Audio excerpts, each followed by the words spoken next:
ধৈর্য একটি মহৎ গুণ। হ্যালো বন্ধুরা, আসসালামু আলাইকুম। সবাই কেমন আছেন? আশা করি সবাই ভালো আছেন। আসলে পৃথিবীতে বেঁচে থাকার জন্য সবচেয়ে বেশি দরকার ধৈর্য। যার ধৈর্য যত বেশি, সে তত বেশি সফল এবং সে তত বেশি ভালো। পৃথিবীতে ধৈর্য ধরতে পারলে আপনি অনেক কিছু পাবেন। যেমন পৃথিবীতে ভালো কিছু পাবেন, আবার মৃত্যুর পরও ভালো কিছু আশা করা যাবে। তবে আমরা মানুষ হিসেবে ধৈর্যই ধরতে পারি না। দেখেন তো, পৃথিবীতে আল্লাহ আমাদের কত নিয়ামত দিয়েছে, কত কিছু দিয়েছে, কিন্তু আমরা শুকরিয়া আদায় করি না। কিন্তু আল্লাহ তো ঠিকই আমাদেরকে নিয়মিত খাওয়াই নিতেছে, পড়াই নিতেছে, কিন্তু একবারও কি আমরা আল্লাহর শুকরিয়া আদায় করি না।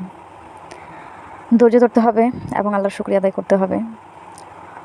ধৈর্যের মধ্যেই সুখের সব কিছুই মিলে, আর আমরা ধৈর্য ধরতে জানি না। এটা আমাদের সবচেয়ে বড় ভুল। আল্লাহ সবাইকে ধৈর্য ধরার ক্ষমতা দিক এবং আমাকেও দিক। আসলে ধৈর্য ধরা খুব কঠিন কাজ। যে ধৈর্য ধরে সেই বলতে পারবে যে ধৈর্য ধরা কীরকম। ধৈর্য মানুষকে অনেক ভালো কিছু শেখায়, কিন্তু যে ধৈর্য ধরতে পারে তারই সফলতা আসে।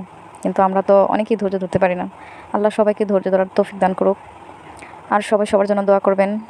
সবাই সুস্থ থাকবেন, ভালো থাকবেন।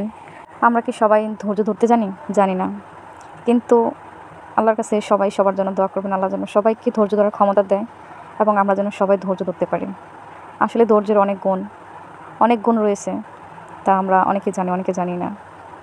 আর অনেকের ধৈর্যের ক্ষমতা খুব কম, যেমন আমার। সবাই দোয়া করবেন যাতে ধৈর্যটা আরও বেশি ধন্যবাদ সবাইকে। সবাই ভালো থাকবেন আর আমার ভিডিওটা সম্পূর্ণ দেখবেন। সবার সুস্থতা কামনা করছি। আসসালামু আলাইকুম।